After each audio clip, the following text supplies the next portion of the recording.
ప్రధాని మోడీకి నేను ఎందుకు ఓటు వేయాలి? మోడీ ఈ దేశానికి ఏం చేశాడని నేను బీజేపీకి ఓటు వేయాలి? కేవలం రామ మందిరం నిర్మించాడని మోడీకి ఓటు వేయాలా? 10 ఏళ్లలో దేశంలో మోడీ చేసిన అభివృద్ధి ఏంటి? ఇలా ప్రశ్నించే వారి కోసమే ఈ వీడియో చేస్తున్నాను. ఫ్రెండ్స్, మీరు ఈ వీడియోని పూర్తిగా చూశాక వీలైనంత ఎక్కువ మందికి ఈ వీడియోని షేర్ చేయండి. ఇందులో ఉన్న అంశాలన్నీ కూడా నేను పూర్తి ఆధారాల ద్వారా మీకు అందిస్తున్నాను. 76 ఏళ్ల స్వతంత్ర భారతవనంలో కాంగ్రెస్ పార్టీ అత్యధికంగా 55 ఏళ్ల పాటు కేంద్రంలో అధికారంలో ఉంది. బీజేపీ 15 ఏళ్లు అధికారంలో ఉంటే చివరి 10 సంవత్సరాల నుండి మోడీ ప్రధానిగా సేవలు అందిస్తున్నారు.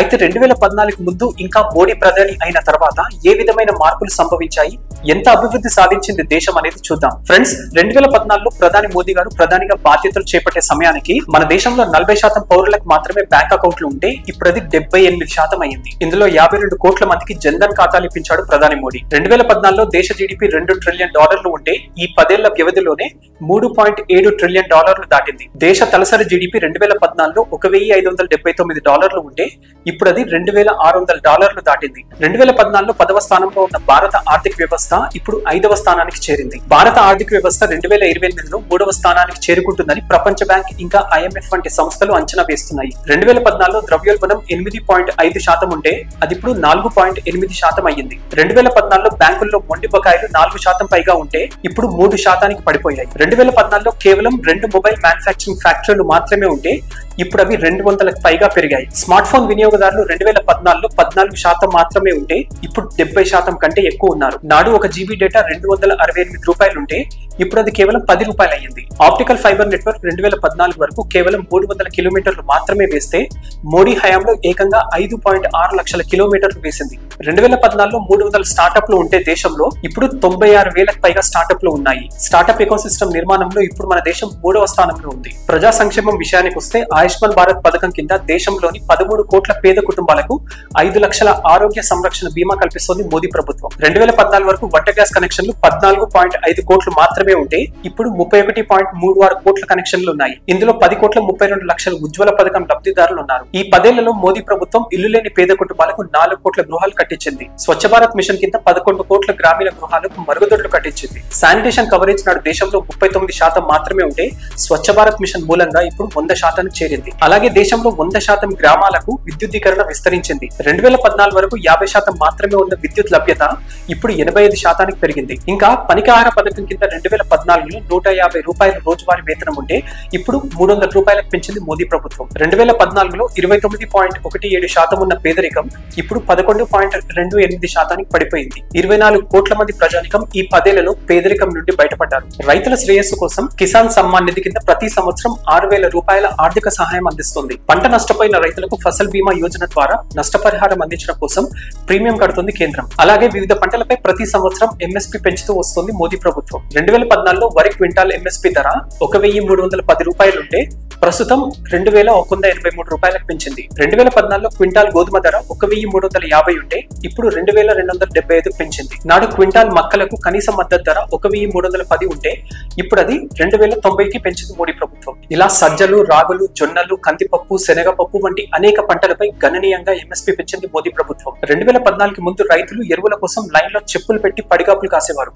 కానీ ఇప్పుడు దేశంలో ఆ పరిస్థితి లేదు. అలాగే మనం విదేశాల నుండి దిగుమతి చేసుకుని 50 కేజీల యూరియా బస్తాపై $2,300 సబ్సిడీ ఇస్తూ రైతులకు $300కి అందిస్తుంది మోదీ ప్రభుత్వం. వాణిజ్య వ్యాపార రంగంలో జరిగినటువంటి మార్పులు చూస్తే ఖాదీ వస్త్రాల సేల్స్ 2014లో 30,000 కోట్లు మాత్రమే ఉంటే ఇప్పుడు సంవత్సరానికి 1,20,000 కోట్ల సేల్స్ అవుతున్నాయి. విదేశాలకు ఎగుమతి చేసే మేడ్ ఇన్ ఇండియా ఆట బొమ్మలు 2014తో పోల్చి చూస్తే నేడు ఏకంగా 230% పెరిగాయి. విదేశాలకు ఎగుమతి చేసే భారతీయ వస్తువులు 2014లో $300 బిలియన్లు ఉంటే 2023లో $760 బిలియన్లకు చేరింది. డిఫెన్స్ ఎగుమతులు 2014లో $686 కోట్లు మాత్రమే ఉంటే 2023వ సంవత్సరంలో $21,800 కోట్ల దాటింది. 2014లో ఫారెక్స్ నిల్వలు $303 బిలియన్ ఉంటే ఇప్పుడు $645 బిలియన్ దాటింది. 2014లో విదేశీ ప్రత్యక్ష పెట్టుబడులు అంటే FDI $36 బిలియన్ ఉంటే ఇప్పుడు $83.5 బిలియన్ దాటింది. Is of doing business rankings విషయానికి వస్తే 2014లో మన దేశం 142వ స్థానంలో ఉంటే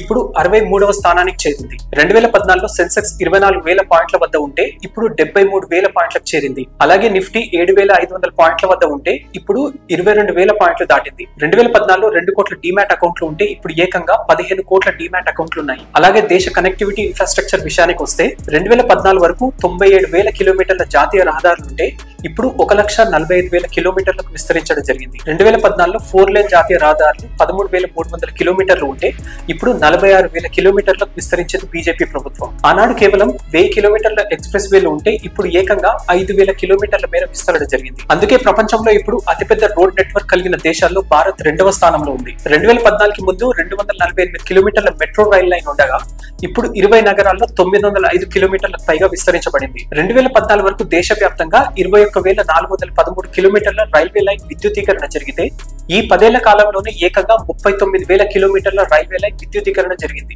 2014 వరకు దేశంలో 74 విమానాశ్రయాలుంటే మోడీ ప్రభుత్వం కేవలం 9 ఏళ్లలోనే మరో 74 కొత్త విమానాశ్రయాలను ప్రారంభించింది. స్వాతంత్రం వచ్చిన నాటి నుండి 2014 వరకు 380 మెడికల్ కాలేజీలు స్థాపించబడితే కేవలం 10 ఏళ్లలోనే 326 మెడికల్ కాలేజీలు స్థాపించింది మోడీ ప్రభుత్వం. ఇప్పుడు దేశంలో మొత్తం మెడికల్ కాలేజీల సంఖ్య 706కు పెరిగింది. 2014లో 51,000 ఎంబీబీఎస్ సీట్లు ఉంటే ఇప్పుడు వాటి సంఖ్య 1,07,000కు పెంచింది మోదీ ప్రభుత్వం. 2014 వరకు దేశంలో 7 ఎయిమ్స్ మెడికల్ కాలేజీలు మాత్రమే ఉంటే మోడీ హయాంలో 16 కొత్త ఎయిమ్స్ మెడికల్ కాలేజీలు శాంక్షన్ చేయబడ్డాయి. అందులో 12 ఎయిమ్స్ లలో బోధన ప్రారంభమైంది, ఇంకా 4 నిర్మాణ దశలో ఉన్నాయి.